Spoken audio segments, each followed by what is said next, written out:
नमस्कार दोस्तों, आइए सुनते हैं मुंशी प्रेमचंद्र साहित्य सेवा सदन पार्ट 2।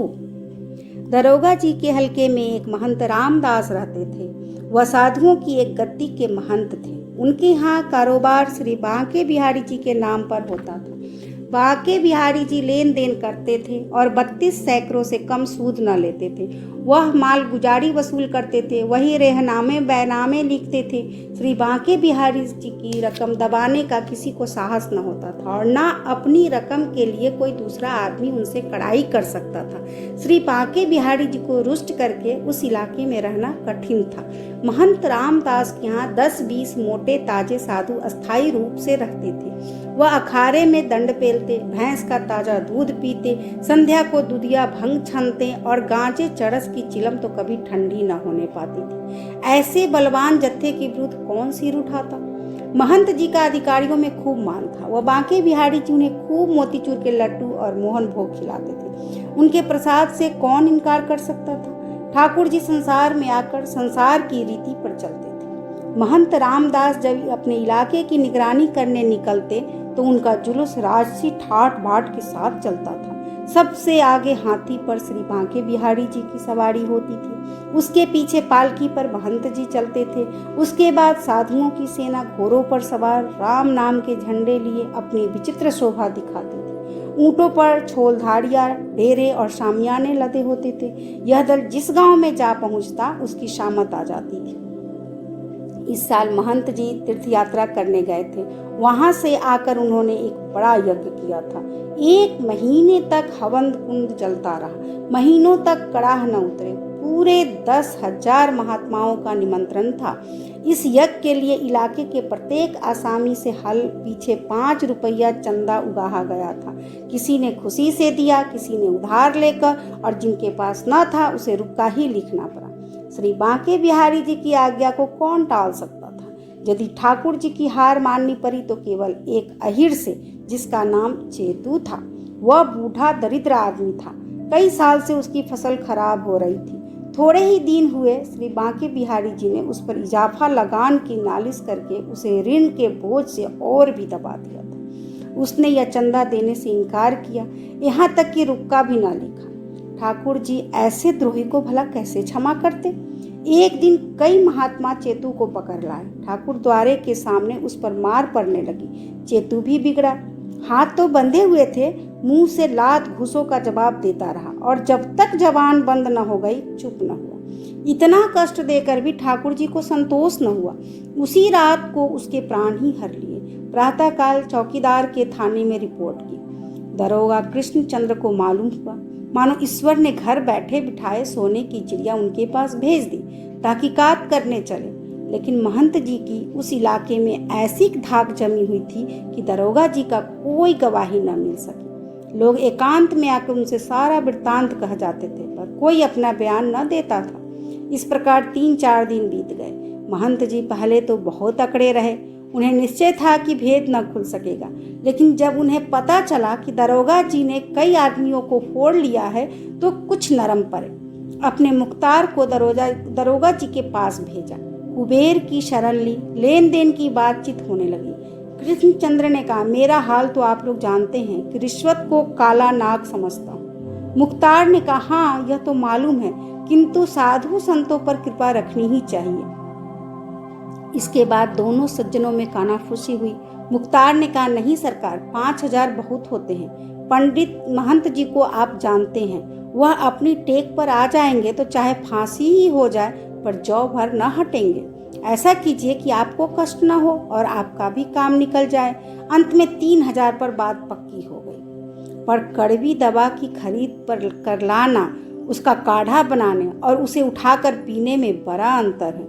मुख्तार तो महंत के पास गया और कृष्णचंद्र सोचने लगे, यह मैं क्या कर रहा हूँ। एक ओर रुपयों का ढेर था और चिंता व्याधि से मुक्त होने की आशा, दूसरी ओर आत्मा का सर्वनाश और परिणाम का भय। न हाँ करते बनता था ना।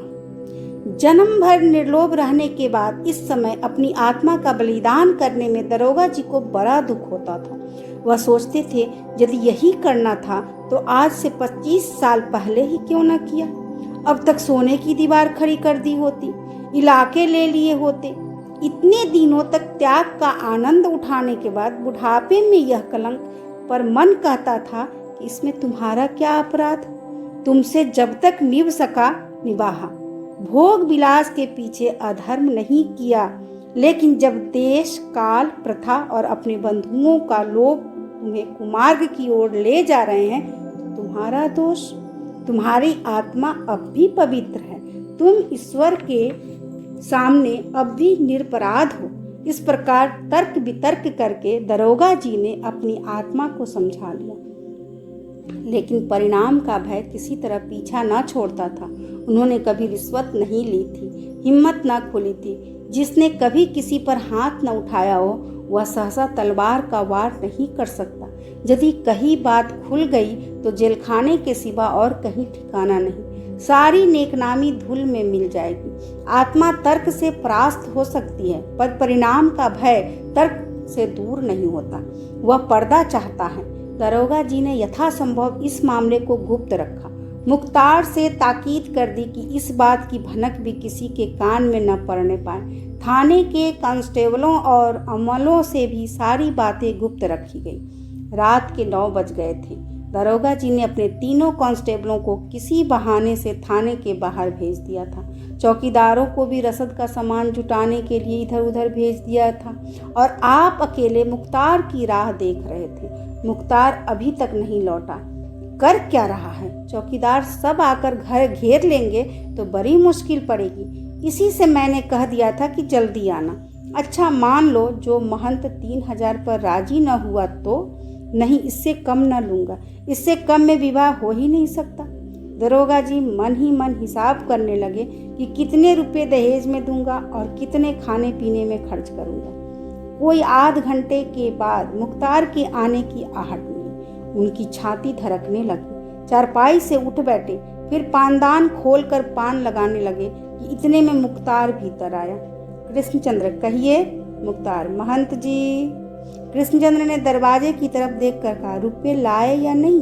मुख्तार, जी हाँ लाया हूँ, पर महंत जी ने। कृष्णचंद्र ने फिर चारों तरफ चौकन्नी आंखों से देखकर कहा, मैं एक कौड़ी भी कम न करूँगा।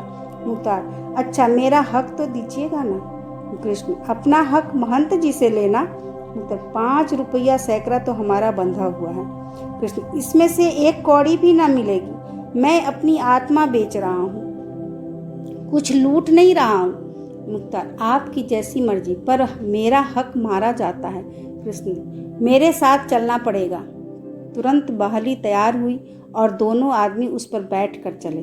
बहली के आगे पीछे चौकीदारों का दल था। कृष्णचंद्र उड़कर घर पहुंचना चाहते थे। गाड़ीवान को बार बार हाँकने के लिए कहकर कहते, अरे क्या सो रहा है, हाँके चल। 11 बजते बजते लोग घर पहुंचे। दरोगा जी मुख्तार को लिए हुए अपने कमरे में गए और किवाड़ बंद कर दिया। मुख्तार ने थैली निकाली।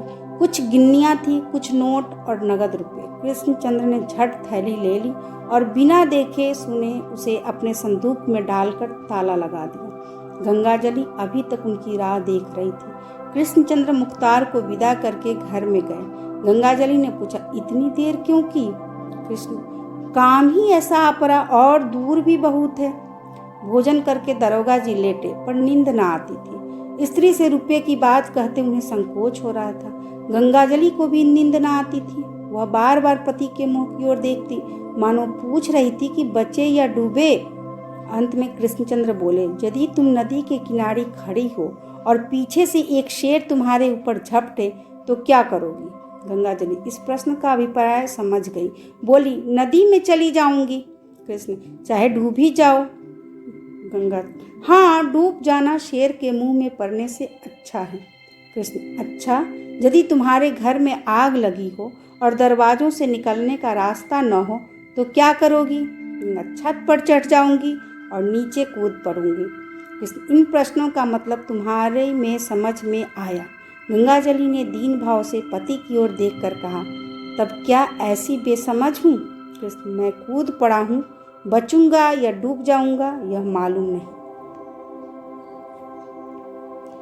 अभी आप सुन रहे थे प्रेमचंद्र साहित्य सेवा सदन पार्ट 2। धन्यवाद।